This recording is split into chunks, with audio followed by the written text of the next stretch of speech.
Astaga.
Catat itu belum catat coba.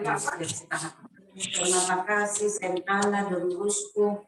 Kasih karunia. Kasih karunia. Siap yang suri.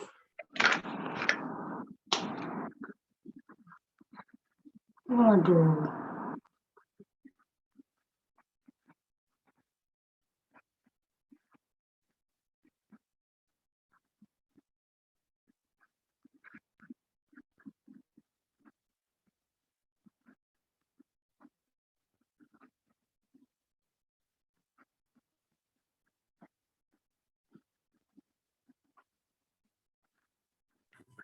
Izin cek sound dari Dinas Pendidikan Provinsi Kabupaten Mentawai.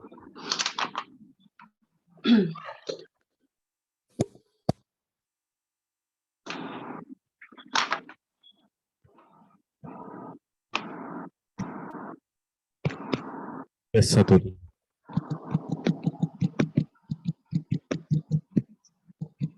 Tes 1 3.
Ini ada angkat baterainya mati tinggal.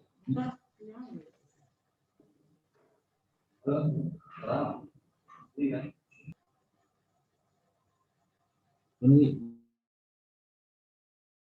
Jumat kesan dulu ya. Tanya saat baru pula.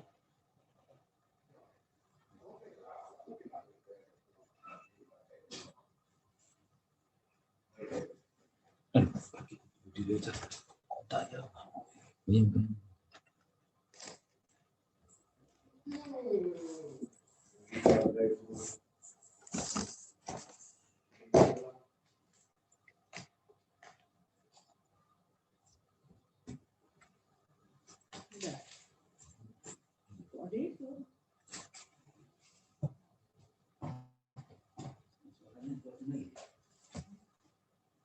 Bisa dikuatin.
Iya. Audio setting. Iya. Iya.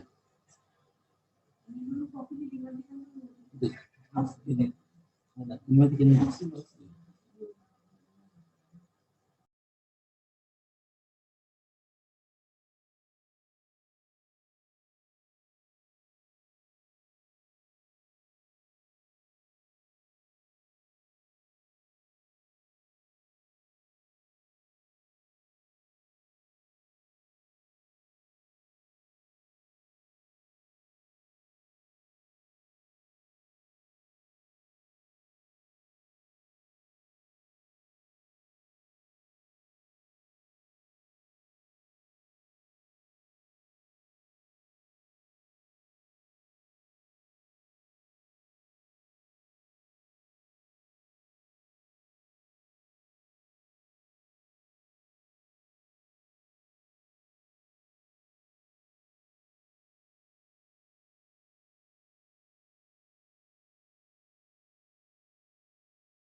Baik, Bapak Ibu,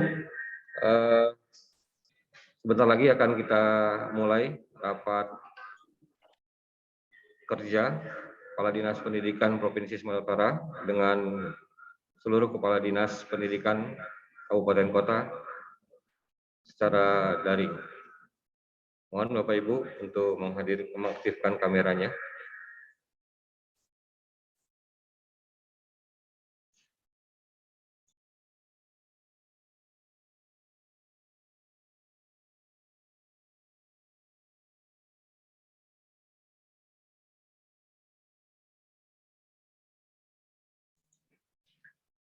Bismillahirrahmanirrahim. Assalamualaikum warahmatullahi wabarakatuh. Selamat siang, salam sejahtera bagi kita semua. Yang terhormat Bapak PLT Kepala Dinas Pendidikan Provinsi Sumatera Utara, Bapak Lasro Marbun, yang kami hormati Dr. Restuti Hidayani Saragi, SPPD dari Satgas Covid Penanganan COVID-19 Provinsi Sumatera Utara. Yang saya hormati Bapak Ibu Kepala Dinas Pendidikan Kabupaten Kota se-Sumatera Utara. Marilah kita memanjatkan puji syukur kehadirat Allah Subhanahu wa taala, Tuhan Yang Maha Esa, kita masih diberikan kesehatan untuk dapat beraktivitas, bekerja dalam keadaan sehat walafiat. Agenda Bapak Ibu sekalian, terima kasih telah memenuhi undangan kami untuk rapat kerja ini dengan agenda pertama adalah berkaitan dengan peningkatan kualitas pendidikan Provinsi Sumatera Utara. Yang kedua, pembelajaran selama pandemi COVID-19, pencegahan dan penanggulangan pandemi COVID-19 di sekolah. Untuk mempersingkat waktu, telah hadir bersama kita Bapak PLT Kepala Dinas Pendidikan Provinsi Sumatera Utara, dan marilah kita dengarkan arahan dan petunjuk beliau. Pada Bapak PLT Kepala Dinas Pendidikan Provinsi Sumatera Utara, Bapak Lasro Marbun, kami persilakan dengan segala hormat. Ya, Assalamualaikum warahmatullahi wabarakatuh. Salam sejahtera, Swastiastu, Namo Buddhaya, salam kebajikan.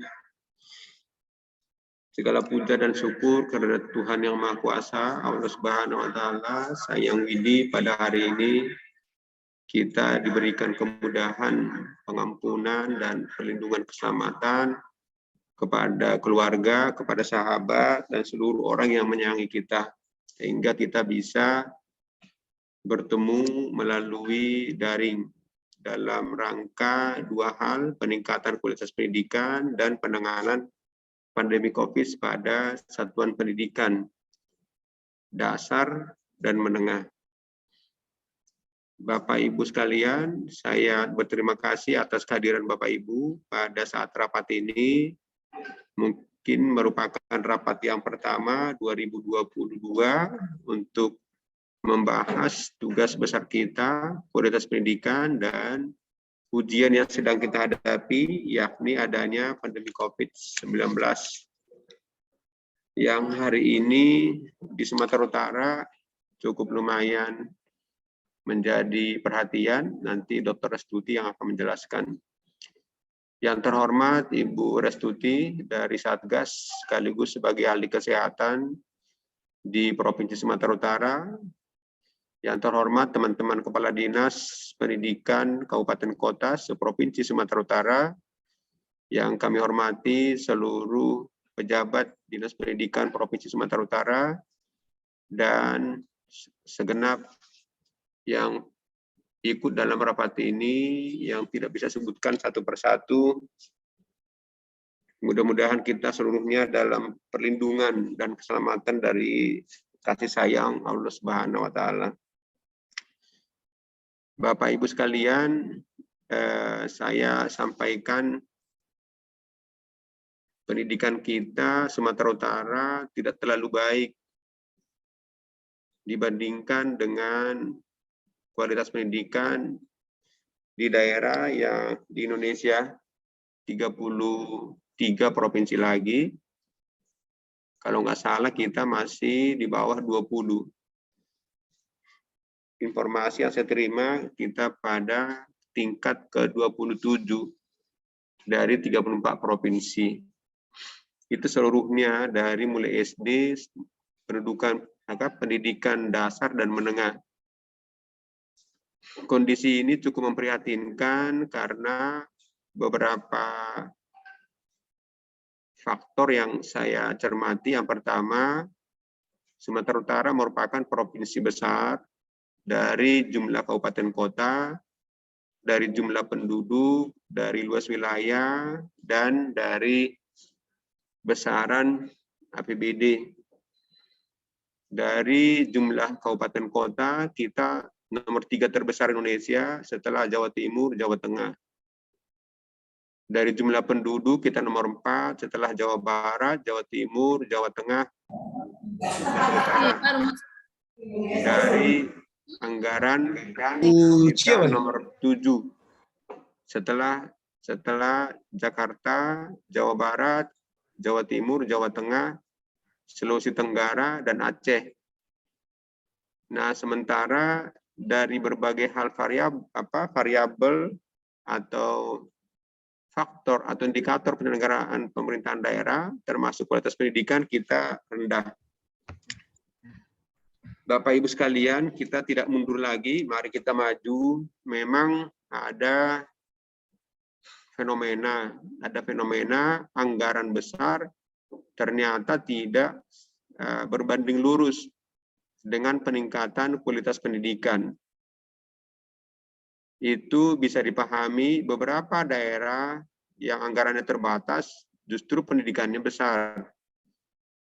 Dan memang secara umum dalam dunia internasional juga seperti itu, di mana ketersediaan sumber daya tidak berbanding lurus dengan kualitas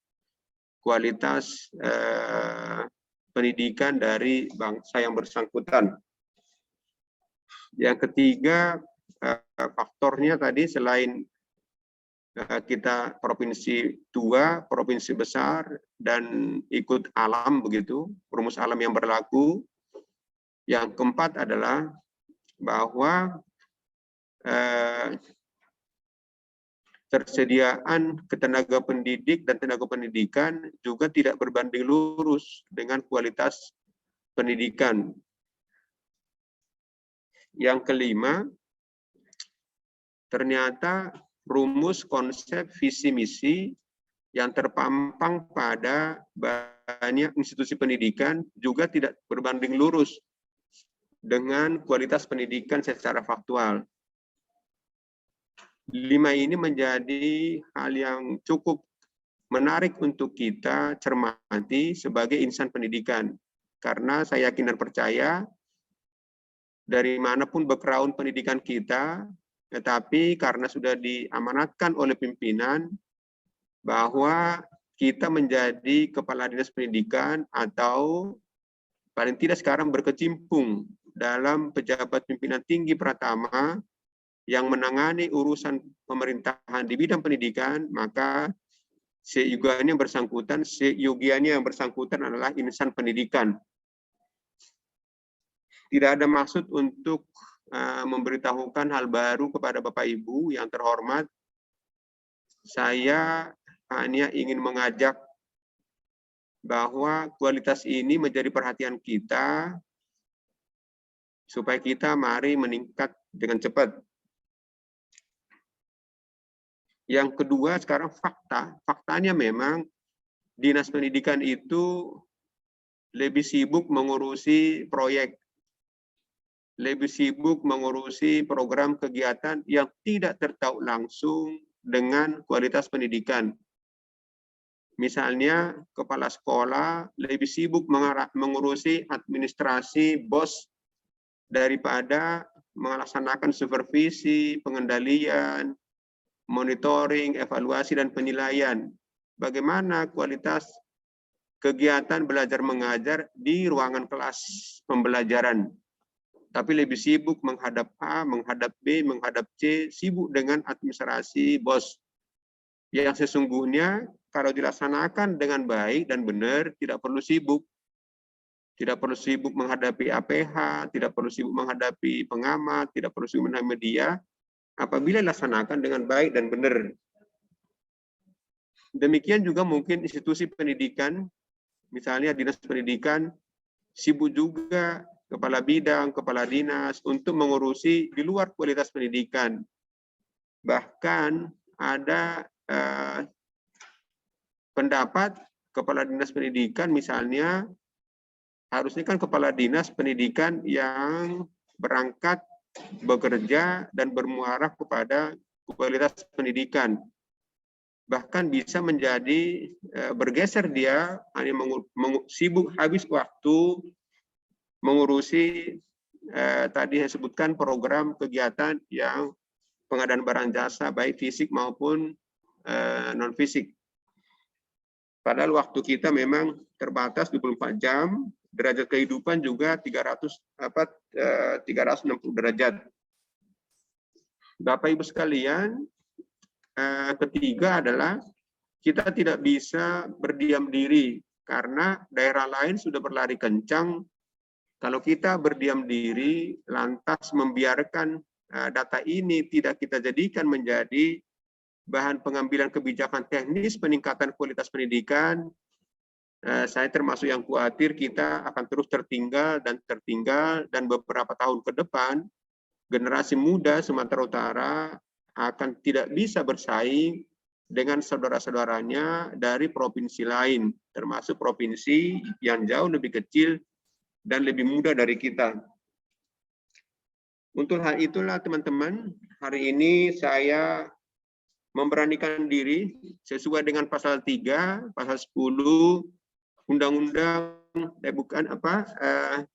PP 12 tahun 2011 itu, di mana disebutkan gubernur melakukan pembinaan umum kepada pemerintah kabupaten kota dan teknis. Nah, sekarang ini adalah pembinaan teknis penyelenggaraan pemerintahan kabupaten kota atas kewenangan gubernur, di mana gubernur sebagai wakil pemerintah pusat di daerah.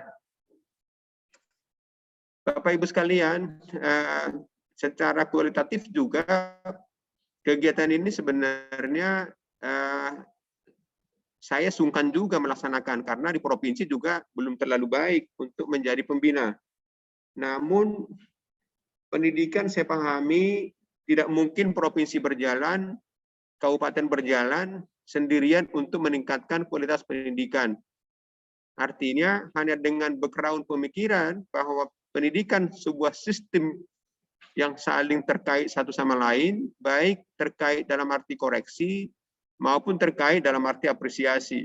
Dengan dasar itu, kita bisa bergandengan tangan untuk meningkatkan kualitas pendidikan dasar dan kualitas pendidikan menengah yang menjadi tugas, fungsi, wewenang, tanggung jawab pemerintah daerah provinsi dan pemerintah daerah kabupaten kota. Bapak Ibu sekalian, untuk peningkatan kualitas pendidikan, saya mengajak sebagaimana kami lakukan dalam waktu mungkin ringkas, kita mulai dari institusinya. Institusinya dibagi kalau di provinsi dibagi 3. Ada institusi penyelenggara, yakni Dinas Pendidikan, ada institusi manajer area, ada cabang dinas, dan ada institusi pelaksana, yakni Satuan Pendidikan Menengah Atas dan Satuan Pendidikan Menengah Kejuruan, serta Satuan Pendidikan Khusus.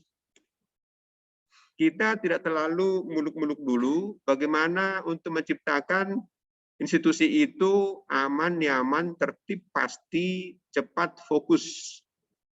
Fokus, jadi saya ajak memang termasuk diri saya, fokus membenahi institusi melalui integritas institusi dan integritas personil. Yang kedua, melalui kebutuhan faktual, baik tenaga pendidikan, prasarana-sarana, anggaran, metode kerja, evaluasi, dan juga pelaporan. Jadi berdasarkan faktual. Tidak ada deviasi dalam kebutuhan tersebut. Yang ketiga adalah membenahi keuangan sekolah. Keuangan sekolah rata-rata kalau di provinsi ada 3.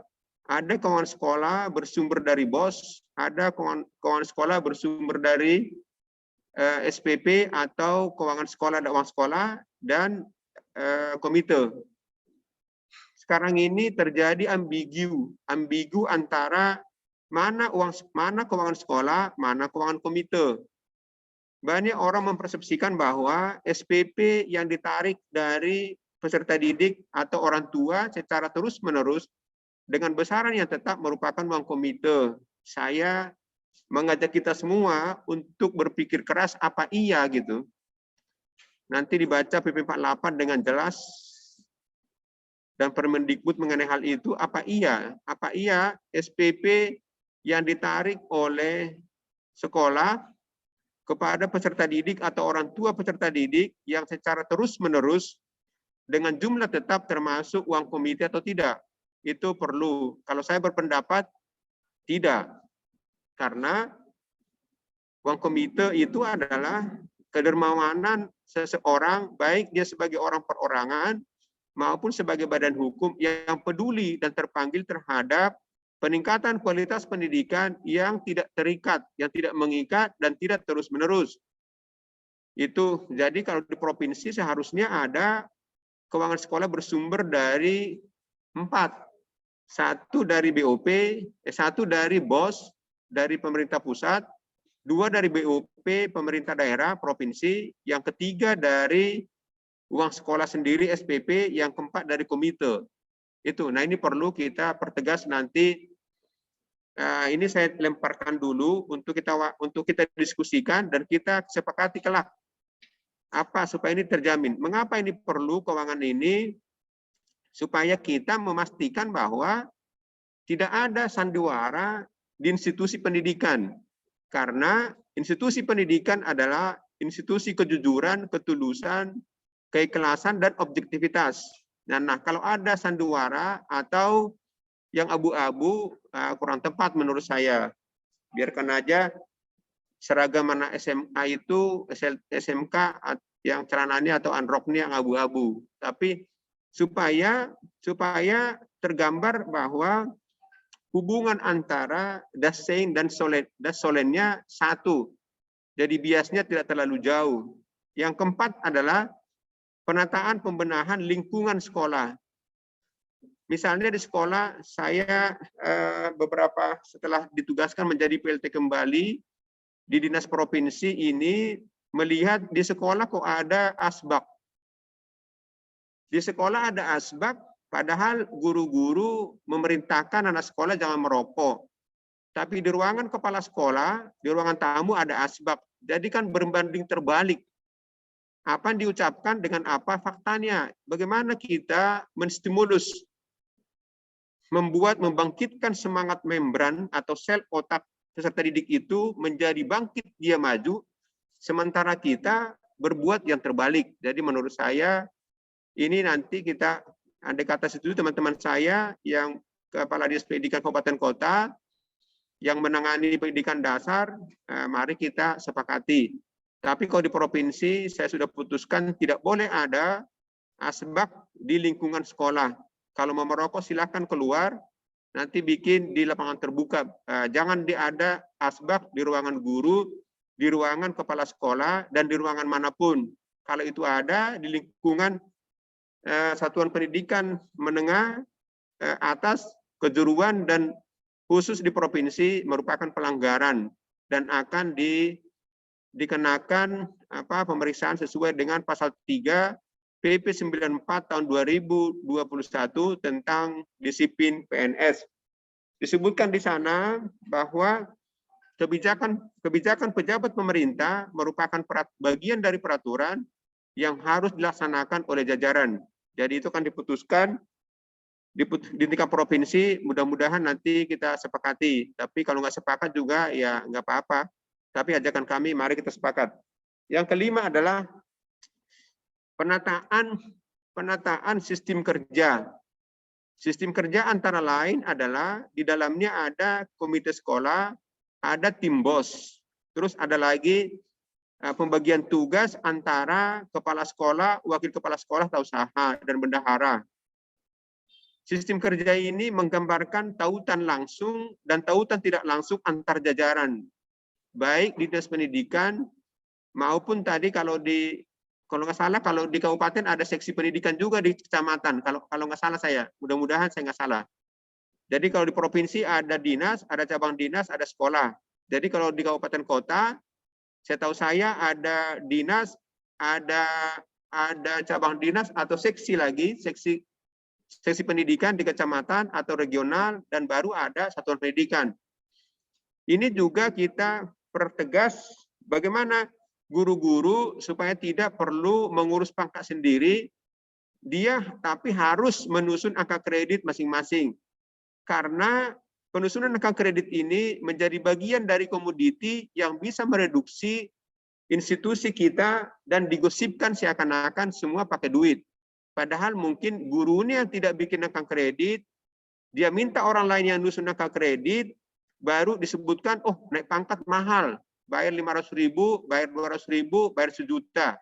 Padahal bukan oknum dinas pendidikan atau jajarannya yang menerima duit itu. Bisa juga orang lain yang menerima itu, yang bisa karena guru tidak menyusun angka kredit, tapi disusun orang lain menjadi fitnah ke kita. Itu juga antara lain sistem itu maksud saya. Artinya sistem dari internal sekolah, satuan pendidikan, baru ke seksi dinas pendidikan kecamatan kalau ada di Bapak, lalu ke dinas pendidikan. Kalau di kami, di provinsi, dari satuan pendidikan kepada cabang dinas, baru ke dinas pendidikan.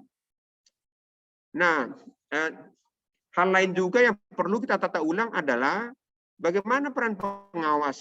Peran pengawas kan disebutkan, pengawas sekolah, disebutkan di sana ada 2 hal tugas pokoknya, pengawasan akademik dan pengawasan manajerial.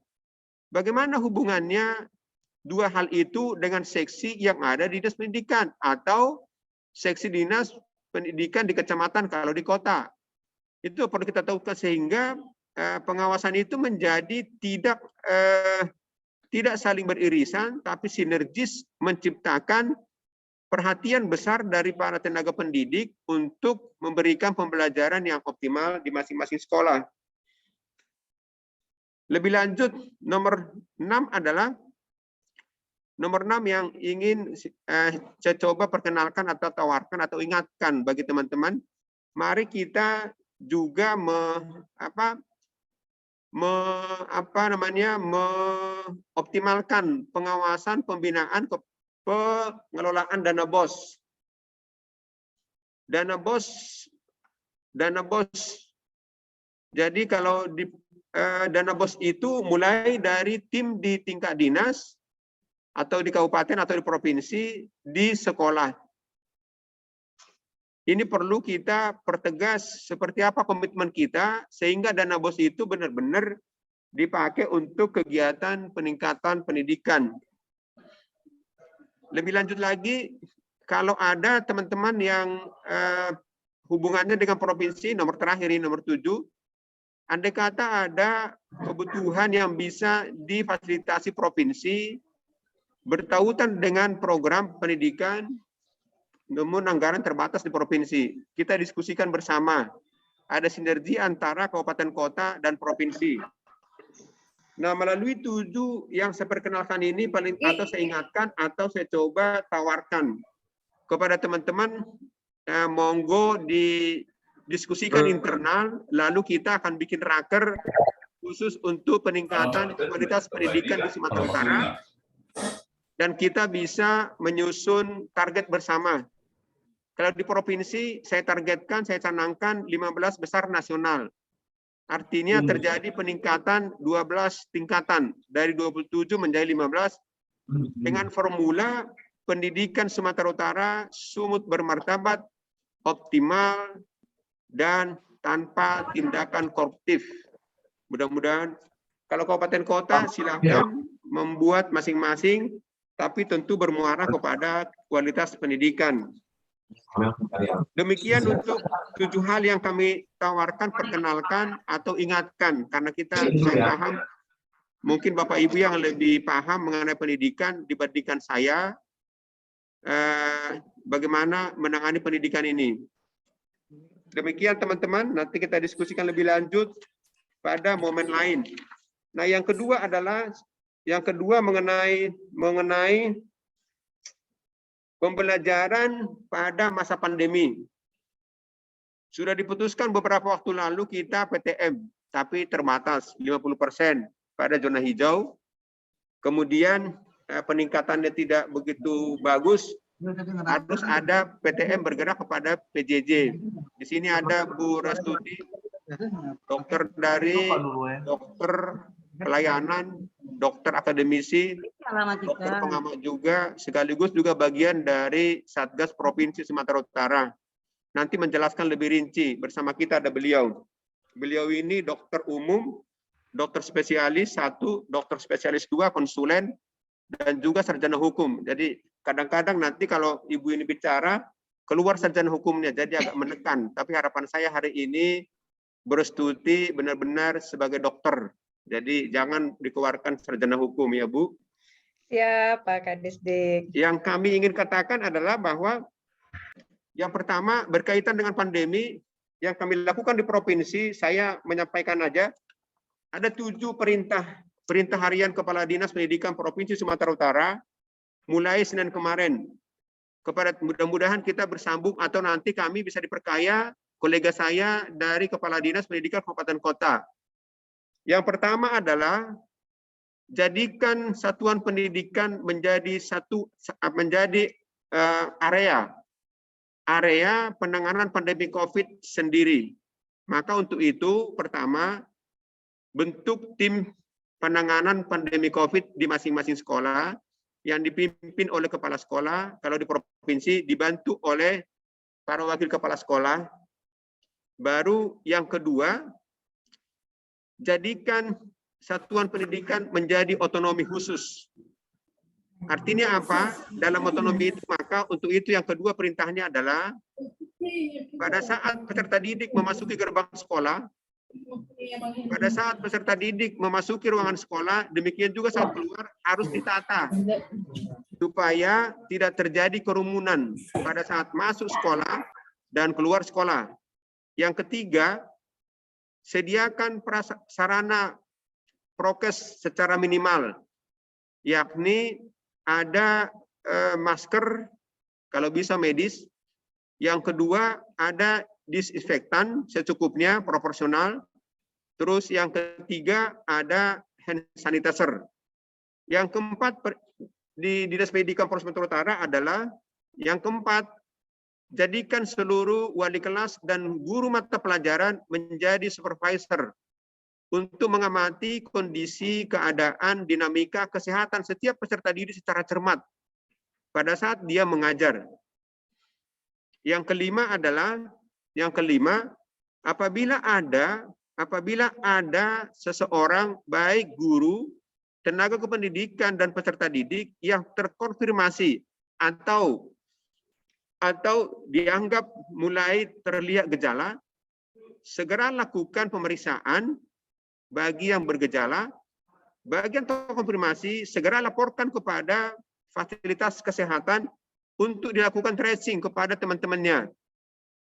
Yang keenam, segera tutup ruangan setelah disinfektan bagi yang sudah ada terkonfirmasi. Dan apabila melewati 5%, segera tutup seluruh sekolah.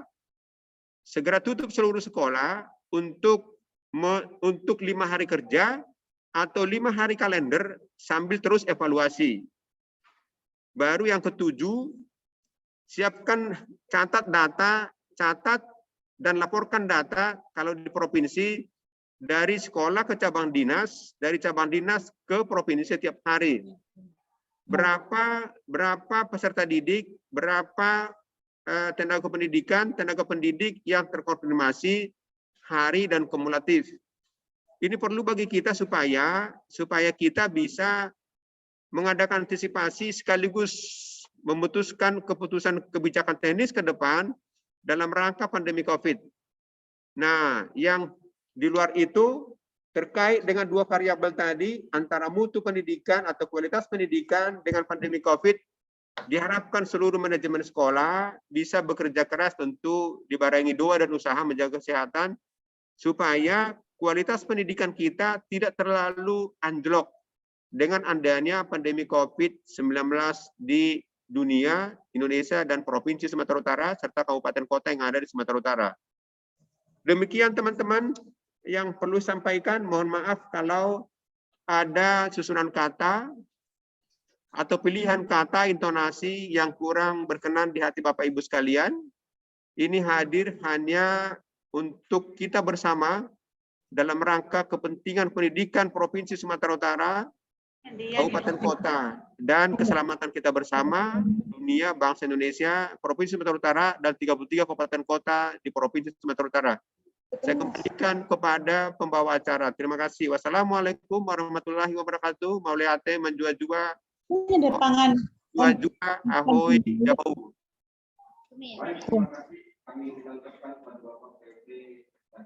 Lupis.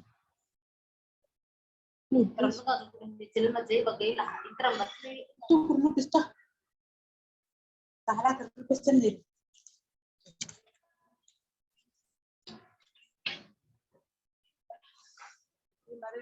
Mari bantu. Apa kita? Ala kerlit, kan? Uwe mo.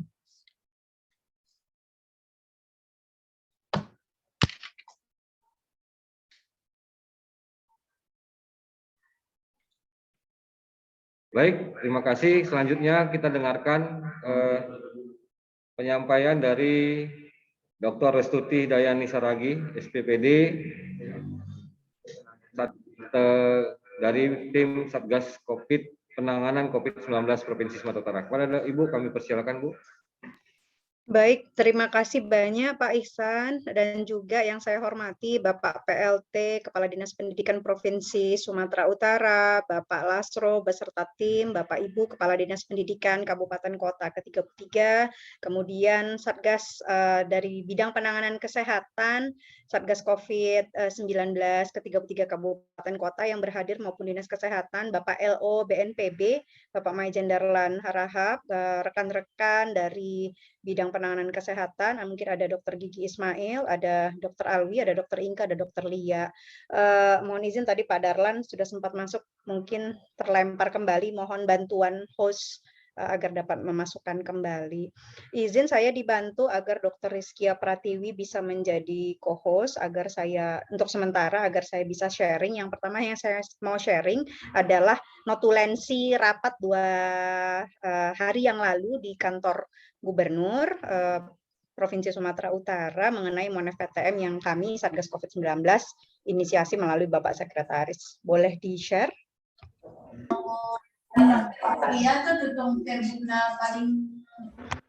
Silakan, Bu, sudah kita jadikan host, Bu. Saya atau Dr. Rizkia Pratiwi? Coba dilihat, Dr. Rizkia Pratiwi ada masuk enggak? Tengok dulu.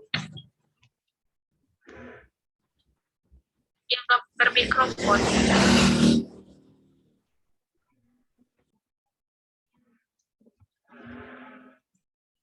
Saya Pak, tolong dijadikan co-host.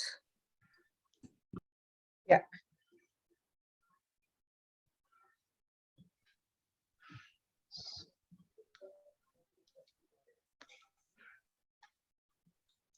Oke.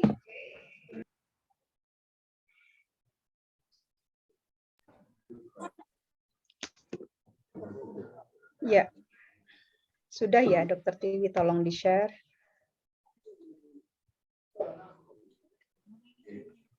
Izin Ibu, Ibu sudah kita jadikan host, Bu. Ibu dokter sudah saya jadikan Restuti.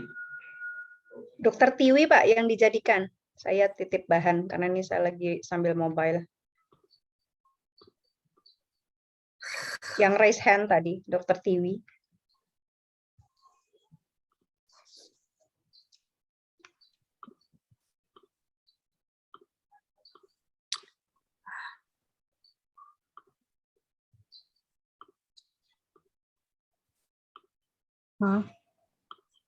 Bagi Zoom dah, gitu lah.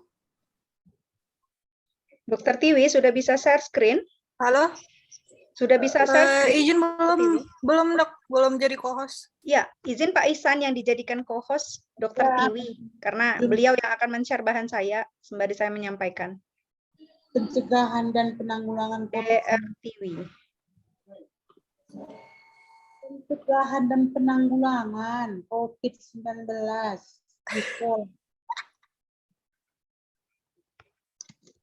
Tadi Muslim Bangka dijelaskan Zoom. Mohon Bu, Ibu kembalikan dulu saya jadi hostnya Bu. Saya sudah alihkan ke Ibu Dr. Restuti tadi. Ya, Dokter Tiwi Pak, dialihkan ke Dokter Tiwi. Aku pindah rumah mati Zoom, belum enggak aku apa.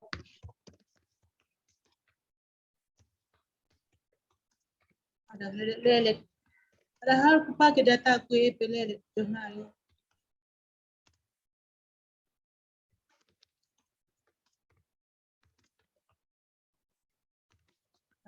SMP, Kabit SMP. Dokter Tiwi sudah bisa?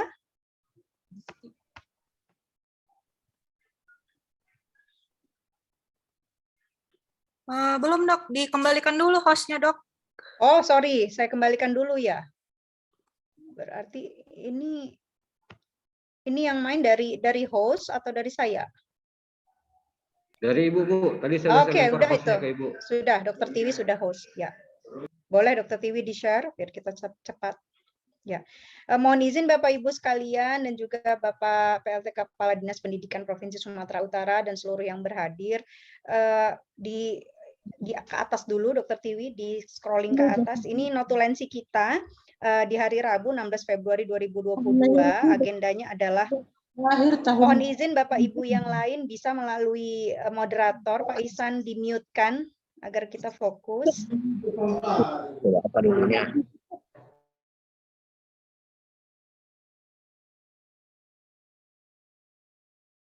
Ini hari Rabu ya, 2 hari yang lalu 16 Februari jam 3 sampai dengan selesai percepatan evaluasi pembelajaran tatap muka terbatas di Provinsi Sumatera Utara.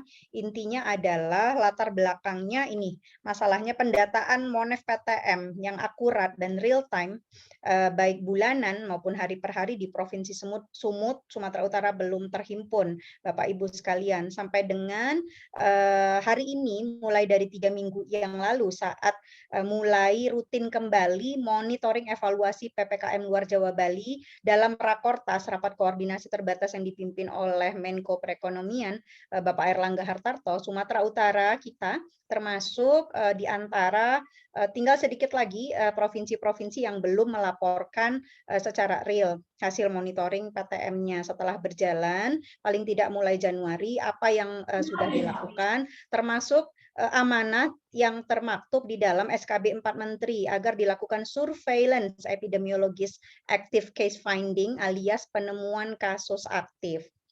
Ini belum ada, kita mungkin masih sporadis dan kalau kita lihat di lapangan itu laporannya adalah biasanya lebih banyak sudah ada kasus yang dilaporkan ketimbang dari dilakukan surveillance epidemiologis. Ini yang merupakan PR kita bersama. Kemudian untuk itu tentu perlu adanya tools untuk monitoring dan evaluasi PTM. Berikut ini adalah target, yaitu kita harus mendapatkan data dalam minggu ini. Karena kalau dalam minggu ini nggak dapat, genap 1 bulan sudah kita tidak bisa menyajikan ataupun melaporkan data apapun. Dan kalau data tidak ada, maka kita juga tidak bisa mempunyai tolak ukur untuk tindak lanjut. Mau diapain, mau evaluasi seperti apa dalam kondisi ini. Jadi targetnya adalah mendapatkan data dalam minggu ini untuk update monitoring evaluasi PTM sesuai dengan SKB 4 Menteri dengan komponen yang paling penting adalah surveillance epidemiologi dan kepatuhan protokol kesehatan di sekolah-sekolah di 33 kabupaten kota. Sekolah dan juga yang dimaksud dengan sekolah kalau kita sebut di sini berarti dari paling paling rendah yaitu PAUD, level paling rendah PAUD sampai dengan paling tinggi yaitu perguruan tinggi, universitas ataupun yang sederajat. Kemudian target yang kedua, agar data yang didapat dari kabupaten kota segera dilaporkan kepada provinsi dan pusat, Satgas Provinsi, Satgas Pusat, juga instansi-instansi yang terkaitnya, Kemendikbud, Kemenkes, Kemenak, dan lain sebagainya. Kemudian membuat alur, mohon maaf ini salah ketik, membuat alur laporan jika terdapat keluhan PTM dari masyarakat. Ini juga sudah kita mulai dari Dr. Inke dan tim persiapan sekolah itu sudah membuat Google Form yang untuk disebarkan ke masyarakat. Kendala pembagian tanggung jawab yang dapat memutuskan penutupan sekolah. Ini sudah terhimpun bahwa kendala tersebut sebenarnya bisa diatasi dengan yang memutuskan penutupan sekolah tetap adalah satuan tugas kabupaten kota masing-masing. Meskipun misalnya yang bermasalah adalah yang harus ditutup itu adalah SMA, untuk respon cepatnya tidak perlu menunggu dari provinsi, dinas pendidikan provinsi dan lain sebagainya, tapi harus segera ditutup sesuai dengan SKB 4 Menteri. Dinas pendidikan, dinas kesehatan, kemudian Gakum itu sudah bernaung di dalam satu wadah yang terintegrasi yang namanya Satgas COVID. Jadi kewenangannya berada di Satgas COVID-19 Kabupaten Kota, namun tetap berkoordinasi dengan kita di provinsi dan tentunya juga dengan di pusat. Mohon scrolling Dr. Tiwi untuk kepada kesimpulan. Ini nanti tolong di-sharing di chat juga. Kesimpulan pertama, target data yang harus dipenuhi paling lambat dilaporkan pada 18 Februari 2022. Ini artinya pada hari ini. Untuk kemudian dilaporkan pada Bapak Gubernur Sumatera Utara sebagai bentuk laporan dalam Rakortas pada tanggal 19 atau 20 Februari 2022. Kenapa kita buatnya 19/20? Oleh karena biasanya jadwal Rakortas itu kalau nggak Sabtu ya minggunya. Kedua, Dinas Pendidikan Provinsi Sumatera Utara berkoordinasi dengan Dinas Kominfo Provinsi Sumatera Utara oleh karena butuh support IT terkait IT untuk membuat tools pencatatan dan pelaporan Monef PTM terbatas bagi seluruh kabupaten kota se-Sumatera Utara. Yang ketiga, format pelaporan melalui Google Form terlampir untuk masyarakat ya agar bagian foto itu ada, awalnya bagian foto itu dibuat mandatori alias harus, itu kita sepakat kemarin dijadikan optional untuk memudahkan pelaporan masyarakat karena kemarin hadir juga dari bidang penegakan hukum dan disiplin dari Satpol PP Provinsi Sumatera Utara, itu yang menjadi permintaan mereka oleh karena kebanyakan juga masyarakat yang melapor ke mereka tidak semuanya melampirkan foto. Jadi supaya lebih mudah tata laksananya.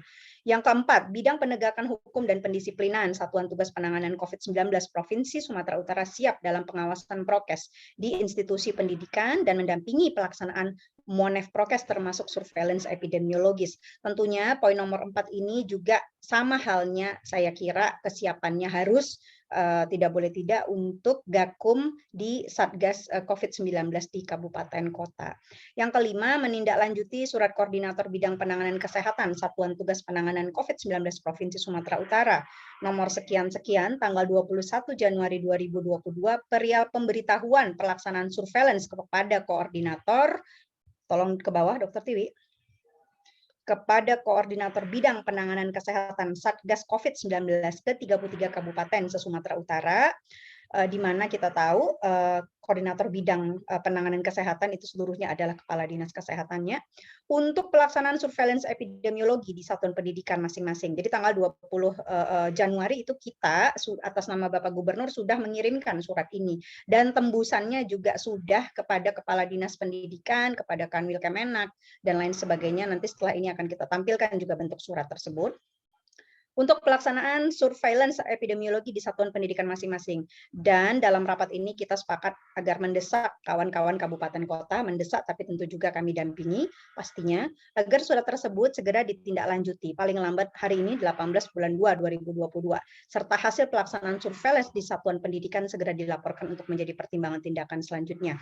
Perlu kami ingatkan bahwa amanat ini, kami ingatkan kembali sekali lagi bahwa amanat untuk melakukan surveillance dan pengawasan prokes berikut pencatatan dan pelaporannya itu minimal 1 bulan sekali, itu termaktub di dalam SKB 4 Menteri. Bisa dibaca ulang dimulai dari halaman 50 sampai halaman 60. Yang keenam, Kepala Dinas Pendidikan Provinsi Sumatera Utara membuat pertemuan dengan Kepala Dinas Pendidikan Kabupaten Kota se-Sumut bersama dengan Satgas COVID Provinsi dan Kabupaten Kota untuk melakukan percepatan pelaksanaan Monef PTM terbatas. Alhamdulillah, terima kasih banyak Pak PLT Kadisdik, Pak Lasro, beserta tim. Kemarin Pak Sekretaris Dinas Pendidikan, Pak Murdianto telah hadir bersama, dan poin 6 inilah yang kita laksanakan pada pagi hari yang baik ini. 7, sosialisasi pengisian pelaporan data surveillance PTM dari website Kemenkes. Ini ada sudah juga amanat dari SKB 4 Menteri. Hanya saja data yang diinputkan ini nomor 7 ini tidak bisa kita ekstrak karena itu sebagai pelaporan. Untuk itulah kita perlu tools yang sendiri agar kita enggak hanya sekedar melewatkan data ke pusat, tapi kita di provinsi itu tidak punya data, itu tidak kita inginkan. Yang ke-8, mengupayakan atau mengaktifkan kembali UKS, unit kesehatan sekolah, di masing-masing sekolah sebagai garda terdepan untuk mendukung Satgas sekolah. Kita tahu Satgas COVID-19 sekolah itu harus ada, sama seperti tempat-tempat pelayanan publik, mall, restoran, kantor, itu harus wajib punya Satgas COVID-19 unitnya masing-masing. Dan mohon ini Bapak Ibu Kepala Dinas Pendidikan agar direview kembali, benar nggak Satgas COVID-19 sekolahnya sudah aktif. Jadi untuk membantu Satgas COVID-19 sekolah, itu UKS diaktifkan kembali. Dalam hal ini akan dilakukan koordinasi intensif antara bidang kesehatan masyarakat Dinkes Profsu dan bidang SMP, SMA, SMK Dinas Pendidikan Profsu. Mungkin bidang SMP ini kalau di kabupaten kota SMP yang menjadi tanggung jawabnya berarti ekuivalennya adalah bidang SMP ke bawah untuk kabupaten kota. Yang ke-9, menegaskan kembali sesuai dengan SKB 4 Menteri bahwa apabila hasil surveillance di satuan pendidikan menunjukkan positivity rate di bawah 5%, maka PTM terbatas dialihkan secara daring selama 5 hari. Dan jika hasil surveillance di satuan pendidikan menunjukkan positivity rate lebih besar sama dengan 5%, maka PTM terbatas dialihkan secara daring selama 14 hari. Scrolling ke bawah. Habis ya? Baik, kemudian mungkin Dr. Tiwi tolong di-share dulu surat surat dari Kasatgas kita yang ditandatangani oleh Dr. Gigi Ismail, Koordinator Bidang Penanganan Kesehatan, agar kita semua mereview kembali untuk surveillance. Ya, ini dia. Surat tanggal 20 Januari kepada Koordinator Bidang Penanganan Kesehatan ke 33 Kabupaten Kota di Satgasnya masing-masing. Ada 3 permintaannya, mengingatkan karena tanggal 20 Januari berarti posisi di 20 Januari itu PTM sudah berjalan, kalau dari bulan Januari berarti sudah 20 hari, artinya mendekati 1 bulan. Yang pertama, melakukan surveillance epidemiologis, yang kedua, memberi rekomendasi terkait penghentian PTM terbatas berdasarkan hasil surveillance epidemiologis, dan yang ketiga, menindaklanjuti penanganan kontak erat dan kasus konfirmasi COVID-19 sesuai ketentuan peraturan perundang-undangan. Scrolling ke bawah, ya ini ya SKB 50 halaman 50-60 yang saya bilang tadi. Hasil MONEF, ya ini tadi, ya hasil MONEF dan evaluasi surveillance epidemiologis dilaporkan kepada Satgas dengan narahubung Dr. Rizky Pratiwi dan Kepala Dinas Pendidikan Provinsi Sumatera Utara, garing Kepala Kantor Wilayah Kementerian Agama Provinsi Sumatera Utara. Ini yang di kita di Satgas Provinsi ini belum ada diterima hingga juga dengan hari ini secara real. Oke, slide kembali coba di-share yang data kita, Dr. Tiwi, data update yang dianalisis oleh tim P2P. Ya, scroll ke bawah tentang kondisi kita saat ini. Ini update COVID, back dulu Dr. Tiwi, pelan-pelan. Ya, ini update COVID kita per kemarin 17 Februari kita bertambah 2002 kasus. Jadi semenjak lonjakan ketiga ini adalah kasus yang paling banyak, dan melihat dari tren yaitu masih amat sangat mungkin untuk meningkat lebih banyak lagi di beberapa hari ke depan. Bertambah 312 kasus, meninggal juga ada 3 kasus. Positivity rate, kita tahu ini positivity rate adalah indikator utama Bapak Ibu dari sekian banyak indikator yang menjadi penunjuk atau menjadi rujukan untuk menilai apakah suatu daerah, provinsi ataupun kabupaten kota ini baik apa tidak pengendaliannya, terkontrol apa tidak, terkendali atau tidak penanganan pandeminya. Batas minimal yang ditentukan WHO adalah positivity rate di bawah 5%. Secara overall Sumatera Utara kita sudah 2 kali lipat daripada batas minimal aman dalam tanda kutip tersebut, yaitu 10,15%. Ini hendaknya menjadi warning dan atensi untuk menjadi dasar tindakan kita. Slide. Ini pertambahan kasus, ini sampai dengan saat ini 656 sudah berstatus probable varian Omicron, 28 diantaranya sudah terkonfirmasi Omicron. Ini grafik ya, dapat kita lihat dengan jelas bahwa terus terjadi peningkatan kasus dalam 17 hari terakhir. Slide. Ini Bapak Ibu adalah sebaran yang 2020 sebaran positivity rate. Mohon maaf, sebaran positivity rate kasus COVID-19. Mohon atensi Bapak Ibu, terutama mari kita lihat masing-masing kabupaten kotanya. Ini positivity rate tadi saya sampaikan bahwa yang dikatakan terkendali itu adalah di bawah 5%. Kita sudah punya berapa ini? 20 20 ya, 21 ini ya. Dokter Tiwi, ini nomornya kok lompat-lompat, Dokter Ya, Tiwi. maaf dok, Ini 22 dok. hitungan saya 21 apa 22 ini. 22 dok. Yang ini mohon diperbaiki ini, kenapa Ya dok, ininya nanti. lompat-lompat ya. Ini Nias Selatan, Labuhan Batu Utara, Tapanuli Tengah, Toba, Serdang Bedagai, Deli Serdang, Dairi, Simalungun, Tebing Tinggi, Langkat, Labuhan Batu, Medan, Tanjung Balai. Sampai Tanjung Balai itu sudah 2 digit Bapak Ibu. Menyusul di atas 5% tapi 1 digit Pematang Siantar, Nias Barat, Samosir, Batubara, Nias, Binjai, Padang Sidempuan, Karo sampai dengan Karo ya. Jadi ini yang warning, sangat-sangat warning, sudah tidak terkendali. Jadi sebenarnya secara medis, mohon maaf, terlepas dari regulasi apakah SKB 4 Menteri, apakah surat edaran yang menjadi diskresi dari SKB 4 Menteri yang telah dikeluarkan Mendikbud dan Menak beberapa waktu yang lalu untuk PPKM level 2 ya, dan juga surat edaran Bapak Gubernur 10 langkah-langkah penanganan lonjakan dan juga Omikron pada tanggal 7 Februari. Kami secara medis, secara pure, secara ilmiah menyampaikan bahwa tindak lanjut yang terbaik, sekali lagi tindak lanjut yang terbaik untuk melihat fakta data yang sampai dengan hari kemarin adalah proses pembelajaran tatap muka di daerah kabupaten kota yang positivity rate-nya sudah di atas 5%, itu sebaiknya dilangsungkan dengan cara online. Itu yang terbaik. Namun pada saat nanti teknisnya, kebijakannya, tentu kita akan sampai diskusikan di sini dan juga sebagai masukan kami dan juga tentunya dari rekan-rekan bidang pendidikan, Dinas Pendidikan kepada Bapak Gubernur agar Bapak Gubernur dapat mengupdate bagaimana langkah terbaik untuk Sumatera Utara serta juga khususnya untuk Bapak Ibu Bupati dan Wali Kota selaku Kasatgas COVID-19 di kabupaten kota masing-masing. Sekali lagi, kabupaten kota yang positivity rate-nya lebih besar sama dengan 5% itu sangat-sangat warning, yang artinya adalah penanganan pandemi COVID-19 di kabupaten kota tersebut tidak terkendali. Kemudian slide terakhir habis ya, Dr. Tiwi. Ya, ini adalah mereview kembali saja surat edaran Mendikbud Ristek nomor 2 tahun 2022 2 Februari lalu ya. Yang poin nomor 2, pelaksanaan PTM terbatas pada satuan pendidikan yang berada di daerah dengan PPKM level 1, 3, 4 tetap mengikuti ketentuan dalam keputusan bersama 4 menteri, sementara yang diberikan diskresi adalah PPKM level 2.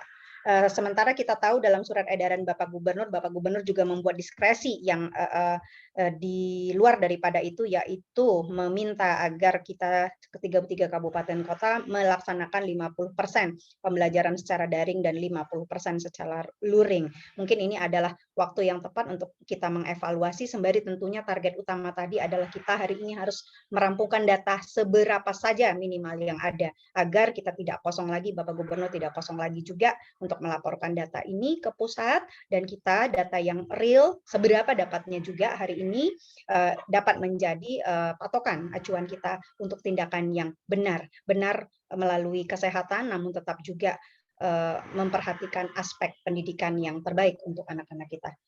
Demikian kalau penyampaian dari saya kembalikan kepada Bapak Ihsan selaku moderator, dan mohon izin di sini juga kita hadir Bapak LO BNPB Bapak Majen TNI Purnawirawan Dahlan Harhab bersama rekan-rekan Satgas COVID-19 yang lain.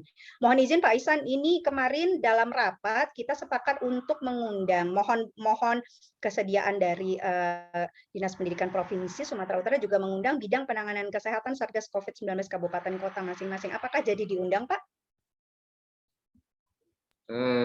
Tidak jadi, Bu. Belum, mungkin terlupa, Bu. Oh, belum jadi ya. Baiklah, karena termasuk notulensi rapat itu. Maksudnya sekalian, Bapak, Pak Murdianto sudah oke kemarin, karena kita supaya tidak 2 kali gitu.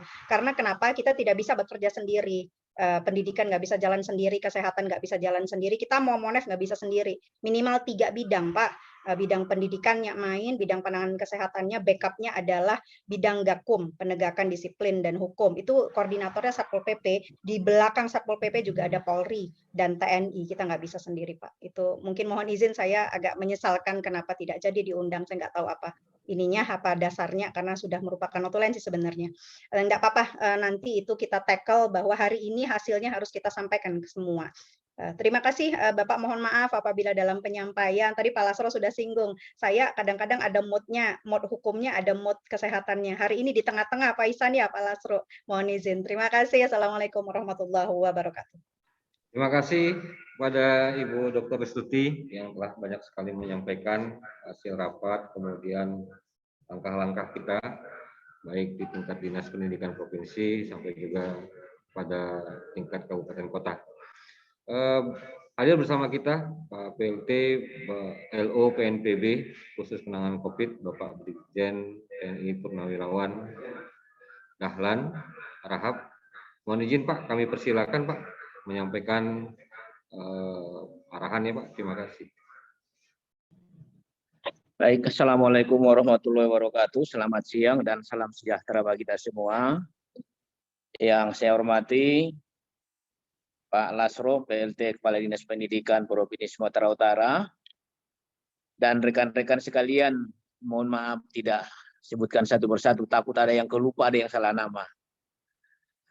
Yang pertama tentunya mari kita untuk tidak bosan-bosannya menjadikan puji dan syukur kehadirat Tuhan yang Maha Besar, yang telah melimpahkan rahmat dan karunia bagi kita semua, sehingga pada siang hari ini kita masih berikan kesehatan, kekuatan, dan dapat hadir untuk mengikuti rapat melalui Zoom meeting ini. Nggak banyak sebetulnya Pak yang ingin saya sampaikan. Aturan untuk pelaksanaan PTM ini, kalau kita baca aturan yang sekarang, tentu beda dengan tahun 2021 yang kemarin. Kalau tahun 2021 kemarin SKB-nya beda, kemudian untuk tahun 2022 SKB 4 Menteri yang baru ada. Yang berdasarkan level dia ketentuannya, level 1, level 2, level 3, dan 4. Itu memang menjadi pedoman umum bagi kita. Namun juga saya sepakat, apabila memang di tempat kita ini perlu ada diskresi melihat perkembangan yang ada, yang tujuannya kita untuk melindungi anak-anak kita, menurut saya itu perlu jadi pertimbangan kita. Jadi pedoman kita tetap adalah SKB Menteri yang baru, yang penentuan pelaksanaan PTM-nya adalah berdasarkan level 1, 2, kemudian 3, dan 4. Ini perlu kita pedomani sehingga apa yang menjadi arahan pusat juga, kita tidak juga terlalu jauh menyimpang. Walaupun seperti yang sampaikan Dr. Restuti tadi, apabila memang perlu kita ada diskresi, tapi tidak terlalu jauh dengan diskresi pusat, inilah bentuk loyalitas kita kepada pemerintah pusat. Sejalan dengan itu, saya mencoba memberikan masukan dalam pelaksanaan PTM yang sangat terbatas ini. Saya pernah mengikuti pelaksanaan MONEP yang pertama dulu laksanakan kita PTM. Salah satu tempat saya ikut melaksanakan di Kota Medan ini. Yang saya kunjungi saat itu dengan Satpol PP, ada sekolah dia melaksanakan PTM sangat terbatas tahun 2021. Ada satu kelas yang saya datangin, itu gurunya tidak datang. Alasannya sakit. Kalau dia sakit, kenapa harus datang muridnya ke sekolah? Saya tanya kepala sekolahnya, memang tidak ada guru cadangan Pak, katanya. Ini mungkin menurut saya kurang tepat. Jadi tolong dipertimbangkan, kalau memang gurunya tidak datang, kenapa harus muridnya disuruh datang ke sekolah? Sehingga kembali lagi mereka di sekolah tidak belajar, sama dengan di rumah saja. Jadi PTM yang sangat terbatas ini, tolong mungkin dimanfaatkan benar-benar sehingga apa yang sampaikan Pak Lasro tadi, seperti bahasan kita pertama, peningkatan kualitas pendidikan itu juga tetap terjaga. Jadi benar-benar pelaksanaan PTM yang terbatas dimanfaatkan itu benar-benar untuk memberikan materi yang benar-benar harus didapat oleh siswa di sekolah. Itu saja mungkin yang perlu saya sampaikan Pak. Jadi kita pedomani saja SK 4 Menteri itu, kalau ada diskresi tidak terlalu jauh kita menyimpang, sehingga nanti jangan sampai dianggap kita tidak loyal kepada pemerintah pusat. Itu saya, terima kasih Bapak. Saya kembalikan kembali kepada host. Terima kasih. Assalamualaikum warahmatullahi wabarakatuh.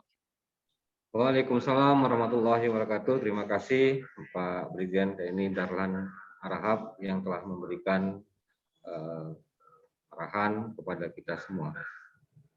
Sesi selanjutnya mungkin diskusi, tanya jawab. Mungkin ada Bapak Ibu Kepala Dinas Pendidikan Kabupaten Kota Sumatera Utara yang ingin berdiskusi dengan Pak PLT Kadis Pendidikan, dengan Ibu Dokter, atau langsung dengan Pak Darlan Harahap selaku LO PNPB penanganan COVID-19 di Sumatera Utara. Silakan Bapak Ibu yang ingin menyampaikan masukan, saran atau pertanyaan, kami persilakan untuk sesi pertama 3 orang. Silakan raise hand atau langsung membuka mic-nya. Silakan Bapak Ibu.